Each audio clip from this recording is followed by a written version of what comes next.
இந்திய மகளிர் கிரிக்கெட் அணியின் துணை கேப்டன் ஸ்மிருதி மந்தனாவிற்கு உலகக்கோப்பை நடைபெற்ற மும்பை மைதானத்தில் மிகப்பெரிய சர்ப்ரைஸ் ஒன்று கிடைத்துள்ளது. ஸ்மிருதியை ஆச்சரியப்படுத்திய அந்த விஷயம் என்னவென்று பார்ப்போம். இந்த மாத தொடக்கத்தில் தென்னாப்பிரிக்காவிற்கு எதிரான மகளிர் உலகக்கோப்பை இறுதிப் போட்டியில் விளையாடிய இந்தியா வெற்றி பெற்றது. இந்த போட்டி மும்பை டி.ஒய். பாட்டில் மைதானத்தில் நடைபெற்றது. இந்நிலையில் அதே மைதானத்தில் ஸ்மிருதி மந்தனாவின் வருங்கால கணவரான பிரபல பாடகர் பலாஷ் முச்சல் தனது காதலை வெளிப்படுத்தி இருக்கிறார். இது தொடர்பாக பலாஷ் பகிர்ந்து கொண்ட வீடியோவில் ஸ்மிருதியை மைதானத்தின் மையத்திற்கு அழைத்துச் சென்று ஒரு மோதிரத்தை பரிசளித்து ஸ்மிருதிக்கு ஆச்சரியத்தை ஏற்படுத்தியுள்ளார். ஷீ செட் எஸ் என்ற கேப்ஷனுடன் இந்த வீடியோவை பகிர்ந்துள்ளார் பலாஷ்.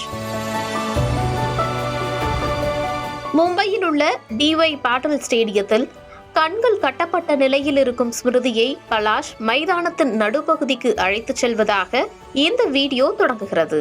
இறுதியாக ஸ்மிருதியின் கண்கட்டை அவிழ்த்துவிட்டு முழங்காலில் மண்டியிட்டவாறு தனது காதலை வெளிப்படுத்தி இருக்கிறார் பலாஷ். பிறகு ஸ்மிருதிக்கு பரிசாக அழகான மோதிரம் ஒன்றையும் கொடுத்தது அவருக்கு ஆச்சரியத்தை ஏற்படுத்திய நிலையில் ஸ்மிருதி ப்ரப்போசலை ஏற்றுக்கொள்கிறார். சிறிது நேரத்திற்கு பிறகு ஸ்மிருதி மற்றும் பலாஷ் இருவரின் நண்பர்களும் இவர்களுடன் சேர்ந்து கொள்கின்றனர். பலாஷின் சகோதரியும் பிரபல பாடகியுமான பலக் முச்சாலும் இந்த இடத்தில் அவர்களுடன் சேர்ந்து கொண்டார். ஸ்மிருதி மற்றும் பலாஷ் நவம்பர் 23ஆம் தேதி ஞாயிற்றுக்கிழமை திருமணம் செய்து கொள்ள உள்ள நிலையில் பிரதமர் நரேந்திர மோடியும் அவர்களுக்கு வாழ்த்துக்களை தெரிவித்துள்ளார்.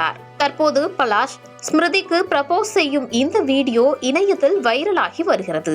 முன்னதாக உலகக்கோப்பை வென்ற அணியில் இடம்பெற்ற ஜெமிமா ரோட்ரிக்ஸ் மற்றும் ராதா யாதவ் உள்ளிட்டோருடன் ஒரு வேடிக்கையான ரீல்ஸ் மூலம் ஸ்மிருதி தனது ரசிகர்களுக்கு தனது நிச்சயதார்த்த செய்தியை தெரிவித்திருந்தார் என்பதும் குறிப்பிடத்தக்கது.